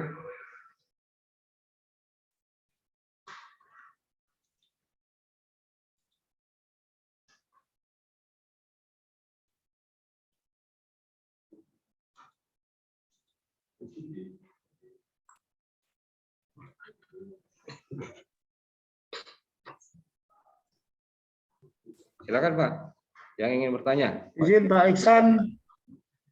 Silakan Izin Pak. Pak Iksan ini dari Kabupaten Humbang Hasundutan. Lanjut Pak. Halo. Ini selamat pagi dan yang saya hormati PLT Kadis Pendidikan Provinsi Sumatera Utara Pak Lasro. Perlu kami informasikan beberapa hal dan kejadian hasil survei dan stressing yang dilakukan Dinas Kesehatan di wilayah Dinas Pendidikan Kabupaten Humbang Hasundutan. Pada tanggal 7 dan tanggal 8 ada Dinas Kesehatan melakukan stressing di beberapa sekolah, di mana di 2 SMA, 1 SMA dan 1 SMK, 1 SLTP, terdapat beberapa siswa dan guru yang sudah terpapar pandemi COVID. Dengan demikian pada tanggal 8 bahwa Pak Kapolres Kesehatan dan Dinas Pendidikan Kabupaten Kota melakukan kunjungan kerja ke Kepala Cabang Dinas Pendidikan Humbang Hasundutan, sehingga muncul surat dari gugus tugas Kabupaten Humbang Hasundutan ke Kepala Cabang Dinas, ke Dinas Provinsi Sumatera Utara, yang ditembuskan kepada Kepala Cabang Dinas Kabupaten, yang menyatakan untuk dalam waktu terdekat agar SMA dan SMK itu ditutup untuk sementara, menunggu ada hasil evaluasi lanjutan untuk dapat dilakukan PTMI terbatas kembali. Jadi memang sudah 2 hari Bapak dan Ibu, anjuran itu sudah dilaksanakan oleh Kepala Cabang Dinas dan Dinas Pendidikan Kabupaten Kota, dan memang beberapa hari ke depan kita akan melakukan evaluasi untuk dapat pembukaan pembelajaran PTMI kembali. Jadi hal ini perlu kami sinkronkan dengan hasil keputusan yang kemarin. Jangan-jangan besok kami dapat mendapatkan teguran-teguran yang tidak pas sesuai dengan apa yang telah dibacakan oleh Ibu Ketua Satgas tadi, sehingga tindakan kami tidak menyalahi secara umum dan dengan ketentuan dan aturan. Jadi ini mohon saran apa yang kami lakukan terhadap keputusan Satgas Kabupaten yang sudah kita lakukan 2-3 hari yang lewat. Saya kira itu dulu saran dan masukan Bapak, karena saat ini Dinas Kabupaten Humbang Hasundutan memang masih melakukan PJJ untuk tingkat sekolah SD dan SMP dan PAUD, dan juga termasuk kepada sekolah SMA sesuai dengan hasil sweeping daripada Dinas Kesehatan. Saya kira begitu dulu Pak. Mohon saran dan pendapat. Terima kasih. Terima kasih Pak Ultom dari Distrik Pembahas. Kita tampung dulu Pak. Silakan yang ingin menyampaikan masukan, saran, pendapat atau pertanyaan kepada para narasumber hari ini. Silakan langsung Pak. Terima kasih Pak. Silakan Pak Siregar. Mohon izin Pak bicara. Laksamana Putra Siregar Pak, Kepala Dinas Pendidikan Kota Medan. Lanjut Pak. Bahwa kami sampaikan Pak, pembelajaran tatap muka 100% terbatas kita pada awalnya yang berdasarkan SKB 4 Menteri Pak. Kalau untuk Kota Medan, untuk 12 tahun ke atas kita pahami sebagai usia sekolah SMP dan ke atas seterusnya Pak. Nah kalau untuk 6-11 kendala kita Pak, kita melakukan pembelajaran tatap muka itu di akhir Januari Pak. Karena di awal kita mengejar vaksinasi 6-11. Vaksinasi 6-11 untuk siswa SD yang dicanangkan pada tanggal 17 Januari 2022 kemarin, Pak. Nah, pada saat kita akan melaksanakan pembelajaran, kita sudah menyampaikan ke seluruh jajaran bahwa berdasarkan SKB 4 Menteri, itu ada hal-hal yang harus diperhatikan oleh sekolah, Pak, oleh pihak sekolah. Dan kita sudah sampaikan ke jajaran, misalnya terkait dengan prasarana dan sarana sekolah.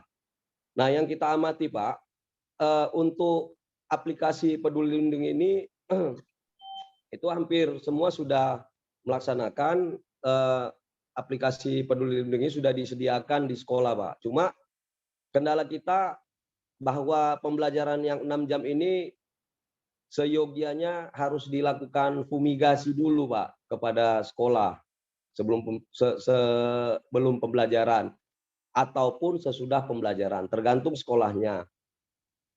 Apakah dia kemudian memakai pola 6 jam sore, 6 jam siang, atau seminggu pagi, seminggu sore, tergantung sekolahnya, Pak.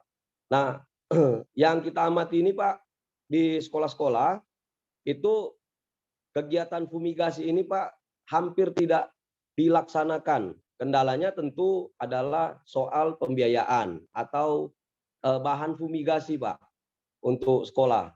Nah, seperti kita ketahui bahwa untuk fumigasi bisa di cover ya Pak oleh dana BOS. Namun dana BOS petunjuk pelaksanaannya baru keluar akhir Februari ini, Pak. Jadi kira-kira Pak, kita mohon petunjuk dari ini ada Pak Kepala Dinas Pendidikan Provinsi, ada Bu Restuti ya, Dr. Restuti, kemudian ada Pak Brigjen Dahlan Harahap tadi. Kira-kira Pak, bagaimana kalau mengintegrasikan dengan Satgas untuk fumigasi di sekolah-sekolah ini, Pak, seperti apa, Pak? Petunjuknya supaya sekolah-sekolah kita ini bisa melakukan hybrid learning sebagaimana surat edaran Pak Gubernur tanggal 7 Februari 2022, Pak. Karena saat ini kan sebagian sekolah kita masih melaksanakan pembelajaran tatap muka, Pak, dengan sistem hybrid learning tadi 50 PTM dan 50 PJJ, Pak. Kemudian satu lagi, Pak, untuk sekolah yang kewenangannya berada di Dinas Pendidikan Provinsi, di jenjang SMA, dan sekolah yang kewenangannya ada di Kanwil Kementerian Agama, Pak. Ini kami mohon nanti bisa dibuat des, Pak, sehingga pelaporan kita untuk sekolah-sekolah yang ada berada yang saya sebutkan tadi, yang kewenangannya ada di Kanwil dan kewenangannya di provinsi ini bisa ada satu data, Pak, untuk melihat jumlah sekolah yang ada di wilayah kabupaten kota, Pak. Kami kira itu, Pak, sementara, Pak. Dan dalam catatan kami sampai hari ini ada 22 sekolah, Pak, di Medan yang kita lakukan pembelajaran jarak jauh 100%. Kemarin 19 ini ada tambahan, Pak. Di data kami ada SMP 30 dan SMP SMP 40, Pak, yang baru dilakukan 3T. Jadi ini kita kadang-kadang ketika ditanya oleh Satgas ataupun misalnya dengan awak media agar penyampaian kita terkait dengan jumlah sekolah yang kemudian kita lakukan pembelajaran jarak jauh 100% akibat ada kasus konfirmasi ini bisa sama, Pak, datanya. Kami kira itu, Pak, sementara. Terima kasih. Assalamualaikum warahmatullahi wabarakatuh. Baik. Terima kasih Pak Laksamana Siregar, Kadis Pendidikan Kota Medan. Selanjutnya satu orang lagi, mohon izin Bapak Ibu yang ingin menyampaikan masukan.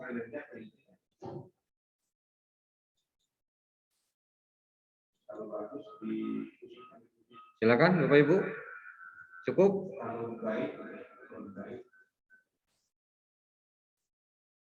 Baik, kita silakan Pak. Ya, lanjut Pak.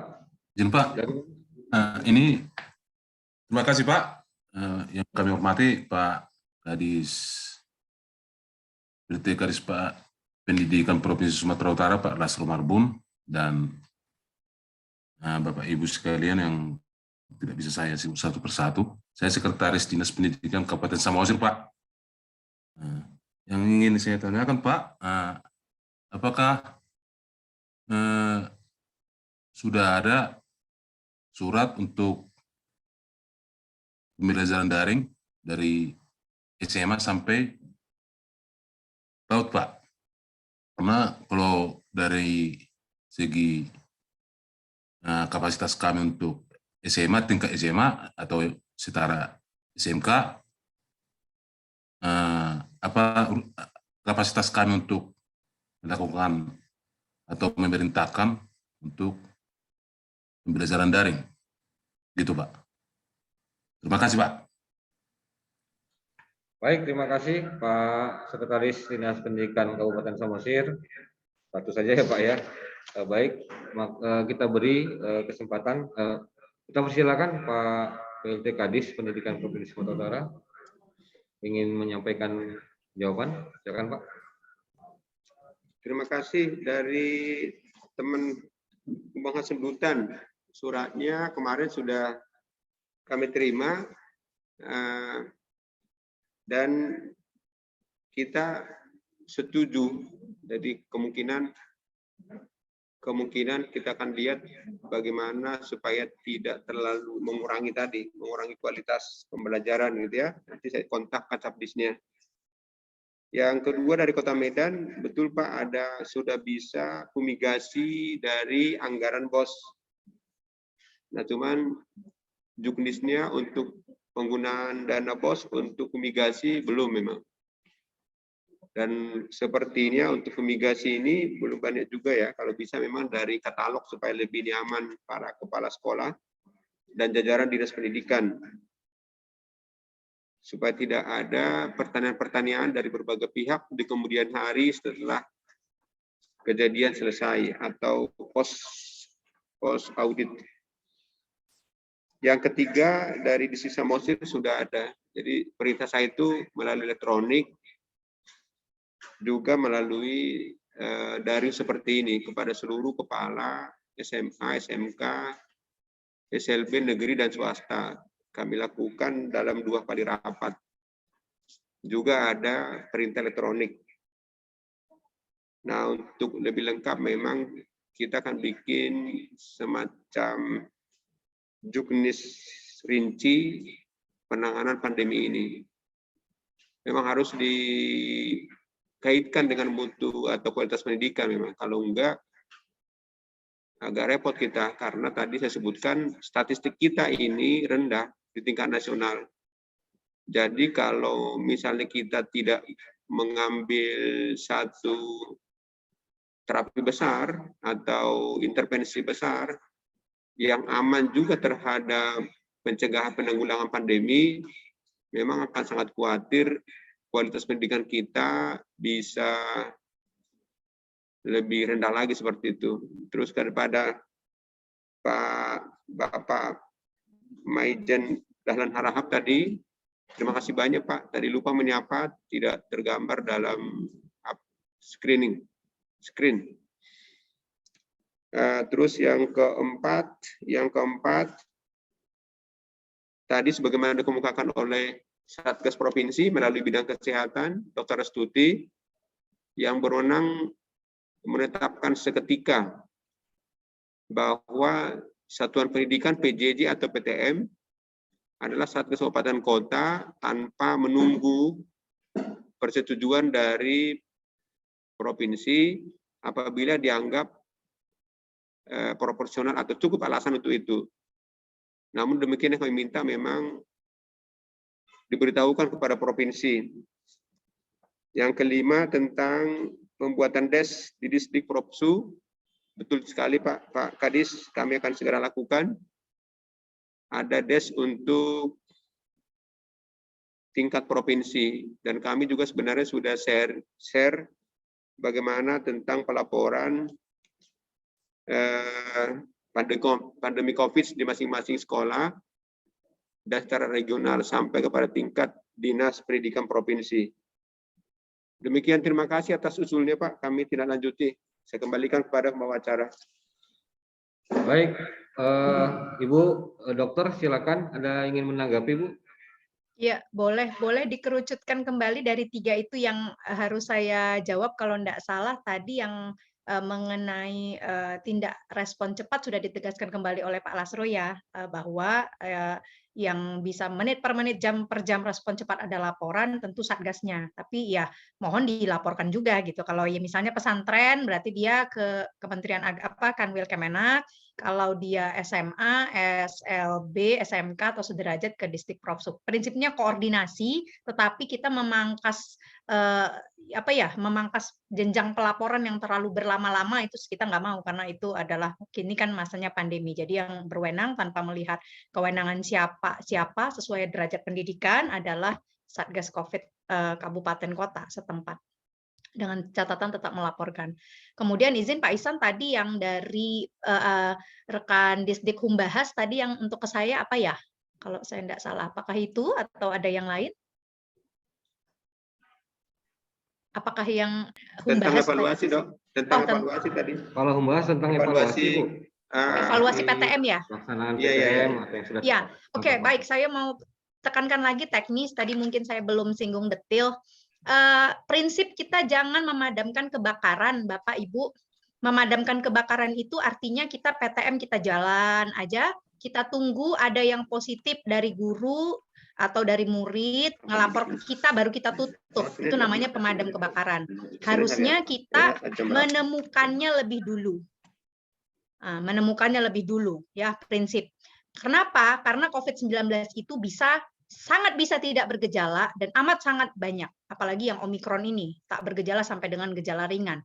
Artinya prokesnya harus jalan laporannya dan itu tadi yang active case finding, surveillance epidemiologis. Kita sudah ada dikeluarkan surat edaran Menteri Kesehatan yang baru, kemarin juga dibahas. Dr. Tiwi, mohon semua file-file yang kita share kemarin di rapat dengan Pak Murdianto, Sesdisdik, kita share di kesempatan Zoom ini agar sama persepsinya. Surveillance epidemiologis bisa menggunakan rapid antigen, terutama bagi 30 kabupaten kota yang bukan Medan, Binjai, Deli Serdang. Karena Medan, Binjai, Deli Serdang itu adalah kategori kabupaten kota yang A, yang punya kapasitas PCR yang cukup. Pertanyaannya, jangan sampai, siapa yang membiayai swab antigen ataupun swab PCR yang per bulan ini, kan begitu ya Bapak Ibu ya? Siapa yang membiayai? Jawabannya adalah pemerintah. Pemerintah siapa? Pemerintah kabupaten kota melalui satgasnya. Terserah di mana anggarannya berada. Biasanya anggarannya berada di bidang penanganan kesehatan atau dinas kesehatan. Maka itu koordinasi, jangan berjalan sendiri, jangan sampai nanti viral pula sekolah meminta gitu ya untuk tes random surveillance, jangan sampai terviralkan pula kekeliruan di anggota kita di lapangan. Ada pula nanti guru yang meminta biaya kepada orang tua murid untuk surveillance epidemiologis membiayai swab PCR ataupun swab antigen. Jangan sampai. Itu nanti pasti bermasalah baik secara administratif maupun legal hukum. Ya, semua pembiayaan penanganan pandemi COVID-19 sesuai dengan Undang-Undang Nomor 4 Tahun 1984 tentang wabah penyakit menular ditanggung oleh negara. Sekarang negaranya itu siapa? Pemerintah, tentu pemerintah sesuai masing-masing. Nah, mungkin saya ingin menegaskan juga, biasanya akan ada pertanyaan lanjutan. Kalau nggak cukup, kalau kurang swab antigen kami, swab PCR kami, bagaimana dok? Maka jawabannya lagi-lagi koordinasi. Bidang penanganan kesehatan itu wajib hukumnya membuat perhitungan melalui Dinkesnya, bidang SDK. Ya, sumber daya kesehatan, membuat perhitungan berapa kebutuhan satu kabupaten kota itu Bapak Ibu, termasuk kebutuhan sekolah-sekolah yang harus menjalankan random surveillance tadi, surveillance reguler 1 bulan sekali. Jadi misalnya contoh, Bapak mohon izin Humbang Hasundutan tadi ya Pak Joni ya, misalnya ada katakanlah berapa sekolah Pak di sana Pak? Ada Pak berapa? Gultom. Ya, Pak Joni, Pak Joni berapa Pak Joni di berapa sekolah di Humbang Hasundutan? Iya. Pak Joni berapa sekolah di Humbang Hasundutan? Masing-masing. Sebagai Untuk SD-nya gambaran. 218 SD dan untuk SLTP-nya ada 46 sekolah. Untuk SMA dan SMK-nya ada sebanyak 20-an lebih. Berarti 270 sampai 280 ya Pak ya? Berarti sekitar begitu. Kita bulatkanlah 300 bilang sama pendidikan informal. Jangan lupa pendidikan informal yang mengumpulkan orang itu tetap ya Pak, Bapak Ibu Kadistik ya. Contoh pengajian, tahfiz, nah loh. Jangan juga hanya yang negeri saja, swastanya enggak. Ada tahfiz, ada lembaga bimbingan belajar dan lain sebagainya itu masuk semua untuk kita lakukan surveillance-nya. Jadi masing-masing sekolah atau saya nggak sebutnya sekolah lah, institusi pendidikan ya. Institusi pendidikan ini kan punya satgas, Pak Joni dan Bapak Ibu sekalian. Mereka wajib menghitung kebutuhan mereka. Contoh, dalam satu SD yang dari Pak Joni bilang tadi, sekitar 280 sekolah, ada satu SD. SD-nya ini berapa kelas, berapa orang muridnya, berapa orang gurunya, berapa orang tendiknya, berapa orang tenaga pendukung CS dan lain sebagainya. Dari masing populasi ini, dari masing-masing kelas, semuanya harus ada samplingnya, Pak Joni, Bapak Ibu sekalian. Misal satu kelas ada 40, kita mau ambil 10%, berarti minimal random testing, swab PCR ataupun swab antigen minimal 4 orang dari masing-masing satu kelas. Itu per bulan. Tanpa menunggu ada laporan gejala. Kalau tadi laporan gejala kan seperti yang sekarang ya, kita udah banyak-banyak laporan baru gitu. Oke, jadi itu berarti kebutuhannya per sekolah berapa, per general berapa, koordinasikan kepada Satgas, khususnya wadahnya tetap Satgas, sekretariat Satgas, kemudian nanti mengkoordinasikan kan ada apanya ya WA-nya atau apa begitu ya. Itu nanti Dinas Kesehatannya membuat penganggarannya harus. Kalau memang harus ditingkatkan lagi ya ditingkatkan karena kita memang lonjakan. Kalau memang tidak terpenuhi maka jawabannya pengadaan. Kalau sambil pengadaan juga berproses, bisakah minta bantuan dari provinsi, Dinkes provinsi? Jawabnya bisa, tapi juga harus ada surat kontak terlebih dahulu, surat dan real detail berapa yang dibutuhkan. Jadi bukan besok mau kita swab baru hari ini mintanya gitu. Itu yang harus kita ini. Clear ya Pak Joni ya. Pesan saya itu jangan sampai jangan sampai meskipun swasta jangan nanti terviralkan. Kita kadang-kadang ada yang iseng ya, ada yang iseng, kita repot memadamkan apinya kalau begitu. Baik, terima kasih Bu. Makasih. Ada lagi tadi Pak Ihsan dari Pak Laksamana. Izin Pak, apa ya yang dari saya tadi, apakah senada atau ada yang lain Pak Laksamana? Medan ya, ini salut Medan meskipun masih belum terangkum semua, saya yakin hari ini Medan udah bisa terangkum ya Pak. Saya tahu udah jauh lebih baik lah Medan ya. Sekolah anak saya itu mantep Pak. Saya boleh sharing di sini. Sekolahnya tuh SIS Singapore Intercultural School. 2 kali tutup, nggak disuruh-suruh dia. Apa karena takut sama saya nggak tahu juga. Mereka lapor belah ini. Tapi bagus ya, bagus. Anak saya juga sekarang lagi online. Medan saya apresiasi, mudah-mudahan diikutin. Silakan Pak, mohon diulang tadi apa yang diharapkan dari saya. Ini Bu Dokter, kita seperti yang Bu Dokter sampaikan bahwa penyebaran ini itu kan lebih baik kita deteksi. Nah, kita melihat satu-satunya adalah pengetatan protokol, misalnya penggunaan aplikasi Peduli Lindungi yang hampir rata-rata sekolah di Kota Medan itu sudah ada. Nah, namun untuk fumigasi ini Bu, apakah fumigasi. Nanti desinfektan maksudnya Pak? Satgas. Desinfeksi maksudnya? Iya. Oke, baik. Saya jelaskan untuk desinfeksi. Terima kasih. Tadi yang sudah disebut Pak Lasro masalah penganggarannya ya. Oke, baik. Bahasa yang benar adalah desinfeksi, karena kalau untuk manusia, mengingatkan lagi, kalau mungkin ada yang masih keliru, itu kan ada yang bilik desinfeksi yang gede-gede semprot-semprot itu jangan dipakai lagi ya Bapak Ibu ya, karena desinfeksi hanya berlaku untuk benda dan lingkungan, tidak berlaku untuk manusia. Kalau manusia hanya hand hygiene aja, jangan sampai kita nggak update lagi. Untuk desinfeksi sebenarnya kalau penyemprotan itu tidak menjadi fokus utama, dalam arti kata boleh, tetapi tidak menjadi way out yang utama. Desinfeksi yang dimaksudkan lebih kepada secara reguler membersihkan tempat-tempat, mendesinfektan tempat-tempat yang menjadi dipegang publik Pak, rame-rame pegangan publik. Nah, itu yang harus kita latih apa ya namanya ya, cleaning sampai tim kebersihan barangkali ya, tim kebersihan atau anak-anak didik, nggak tahu saya gimana di masing-masing, mungkin ada yang bersihkannya kan tim cleaning service, ada yang masih gotong royong begitu ya. Yang pertama itu pegangan pintu, kemudian kalau sekolahnya perguruan tinggi ada liftnya atau ada eskalator atau apa, itu yang pegangan tangganya atau tombol lift kalau di kantor ya.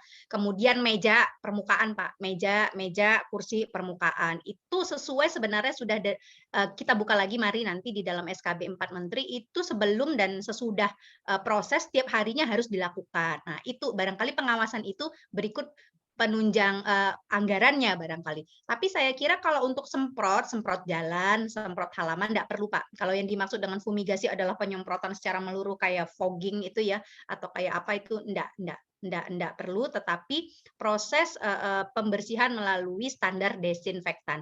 Saya menganjurkan untuk mereview kembali dan berkoordinasi dengan Dinkes Kesehatan Kabupaten Kota masing-masing mengenai standar ini, standar untuk melakukan desinfektan agar Bapaknya juga bisa memasukkan dalam anggaran tadi disinggung Pak Lasro, bagaimana agar perhitungannya juga menjadi pas, tapi standar medisnya juga tercapai. Itu kira-kira Bapak. Makasih. Terima kasih Ibu Dr. Restuti yang telah memberikan banyak sekali tanggapan tadi yang sudah kita dengar bersama. Hadir bersama kita di sini Dr. Inke. Silakan Dr. Inke, mungkin ada yang ingin disampaikan. Ya, terima kasih. Assalamualaikum warahmatullahi wabarakatuh. Selamat siang semuanya. Saya rasa tadi sudah cukup jelas ya apa yang disampaikan Dr. Restuti mengenai pemantauan. Tetapi yang mau saya tegaskan kembali bahwa sebagian besar sekarang di seluruh kabupaten kota itu sudah hampir di atas 5%. Dan ini menurut SKB 4 Menteri tadi bahwa memang pembelajaran harus dilakukan secara jarak jauh jika sudah positivity rate-nya di atas 5%. Sedangkan sampai kemarin itu kita masih mengumpulkan data dari berbagai sekolah di Sumatera Utara, banyak sekali laporan yang memang masih berjalan 100%. Bahkan sejak dikeluarkannya surat edaran dari gubernur untuk PTM 50% hybrid, itu tetap berjalan 100%. Jadi ini yang saya mohon sekali kepada Bapak-Bapak agar bisa dipantau, agar kita ini usahanya kan tidak mencegah terjadinya penularan. Bukan tadi menunggu adanya kasus, baru melakukan penutupan sekolah. Jadi pada saat memang wilayah kita sudah mempunyai positivitas yang tinggi, maka memang sebaiknya kita tidak melakukan pembelajaran tatap muka karena resiko penularan pasti jauh lebih tinggi. Dan yang kedua, rata-rata vaksinasi kedua pada anak, terutama anak usia 6-11 tahun itu baru didapatkan di bulan ini. Jadi anak-anak yang bersekolah ini belum mendapatkan dosis lengkap, berbeda pada anak usia 12-17 tahun di tingkat SMP dan SMA yang sudah mendapat 2 dosis lengkap.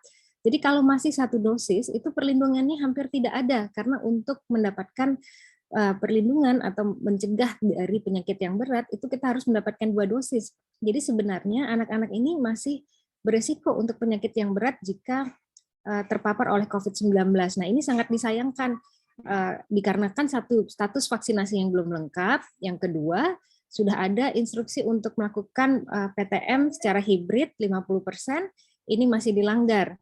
Jadi resiko kepada anak ini sangat tinggi sekali. Kalau kita kembali melihat, belajar daripada saat varian Delta, kasus anak itu kematian tertinggi pada saat varian Delta. Bukan saja karena varian Delta itu lebih berat, tetapi juga karena proporsi angka kesakitan yang jauh lebih tinggi daripada biasanya. Jadi semakin banyak yang terpapar, kelompok-kelompok yang mempunyai resiko untuk menjadi penyakit berat pun lebih beresiko untuk terkena. Omikron ini lebih menular daripada varian Delta. Jadi juga sama, kalau saat ini kasus mingguan anak itu dilaporkan sekitar 800 kasus per minggu anak positif COVID-19. Paling banyak dari Kota Medan, 60%. Nah, dan kelompok terbesar itu ialah satu anak SMA, itu 40%, diikuti oleh anak usia SD 35%. Nah, tetapi angka kematian ataupun penyakit yang berat itu justru lebih besar pada anak SD dan anak di bawah 5 tahun. Jadi inilah yang harus kita jaga dengan baik. Jangan nanti terjadi lonjakan kasus yang memang sudah terjadi sekarang, dan anak-anak di bawah usia 12 tahun yang belum mempunyai proteksi nanti beresiko untuk terjadi penyakit yang berat karena tadi salah satunya vaksinasi yang belum lengkap untuk COVID-19. Jadi mungkin kalau boleh nanti saya izin kepada Pak Lasro, ini kita dari Satgas memang mengumpulkan kuesioner. Jadi setiap orang tua, guru, ataupun siswa boleh melaporkan langsung dengan bukti jika ada pelanggaran protokol kesehatan di sekolah. Jadi sudah banyak yang mengupload foto-foto pelanggaran, kegiatan di luar sekolah yang memang seharusnya tidak diperlukan, seperti jalan-jalan ke kebun binatang di masa pandemi ini. Termasuk juga pada saat itu tidak memakai masker, yang nanti saya harapkan bisa diteruskan kepada Kadis Pendidikan Kabupaten Kota sehingga bisa menindak sekolah-sekolah tersebut karena laporan langsung datang dari orang tua ataupun dari siswa sendiri. Mungkin itu saja tambahan dari saya. Terima kasih. Terima kasih Ibu Dr. Inke Lubis yang telah memberikan sedikit arahan dan petunjuk terkait masa pembelajaran siswa-siswi baik SD, SMP maupun jenjang pendidikan menengah. Pak.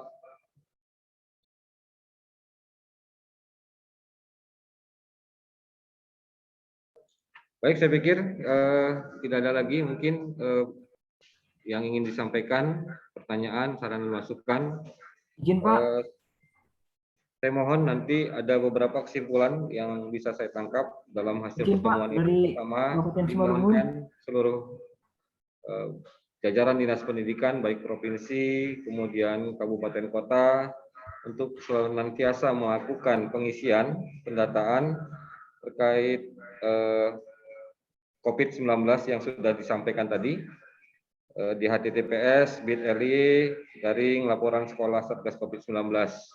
Ini mohon kita semua, baik jajaran Dinas Pendidikan Provinsi juga, untuk senantiasa mengisi itu.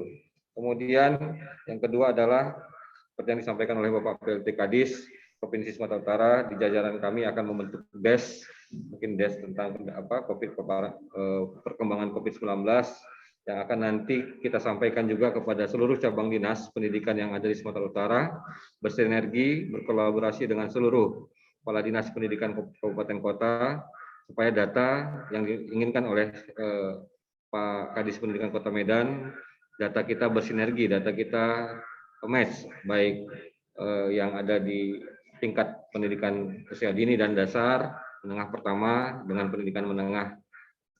Kemudian yang ketiga adalah dimohonkan kepada seluruh kepala dinas pendidikan, baik provinsi dan seluruh kabupaten kota, untuk serius dalam peningkatan kualitas pendidikan di Sumatera Utara, agar posisi kita pendidikan bisa lebih naik di bawah 20 target kita, di bawah ranking 20. Kemudian Bapak Ibu sekalian, kami sampaikan bahwa bahan materi pertemuan ini nanti akan kami share melalui grup kepala dinas se-Sumatera Utara.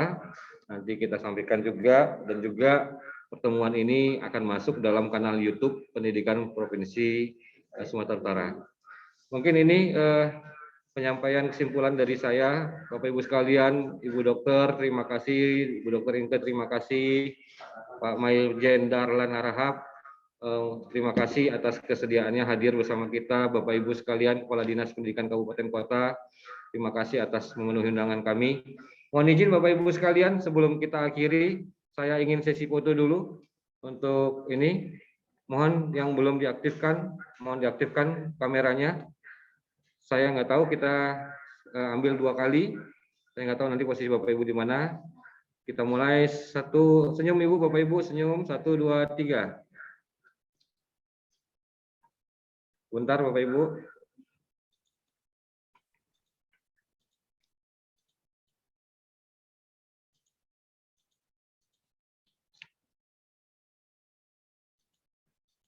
Ya, sekali lagi. 1, 2, 3. Terima kasih Bapak Ibu, dengan mengucapkan alhamdulillahirobbilalamin, pertemuan rapat kerja Dinas Pendidikan Provinsi Sumatera Utara bersama Kepala Dinas Pendidikan Kabupaten Kota se-Sumatera Utara dan narasumber kita. Terima kasih Ibu Dr. Stuti, Dr. Inke, Dr. Tiwi, Bapak Maijen Darlan Harahap. Terima kasih atas kehadirannya. Dengan mengucapkan alhamdulillah, kita akhiri pertemuan ini. Mohon maaf apabila ada penyampaian yang kurang berkenan. Saya kepada Allah saya mohon ampun. Saya akhiri wabillahi taufik wal hidayah. Assalamualaikum warahmatullahi wabarakatuh. Horas. Waalaikumsalam warahmatullahi wabarakatuh. Horas, terima kasih Pak Isan, terima kasih Pak Lasro, Bapak Ibu semua. Terima kasih dok, terima kasih Pak Darlan, terima kasih semua, terima kasih. Sehat selalu. Ditunggu update-nya ya Pak Lasro hari ini. Terima kasih, terima kasih. Terima kasih, terima kasih dok.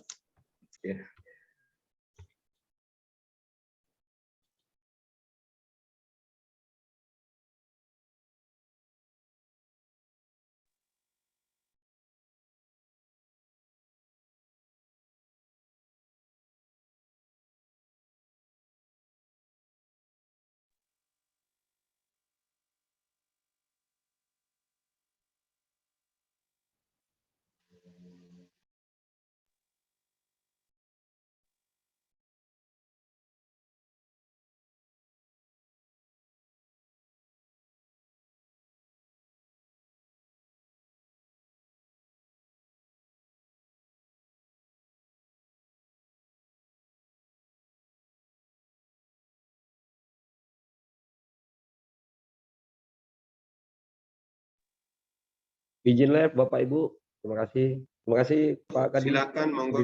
Pak Lasro. Saya juga mau live ya.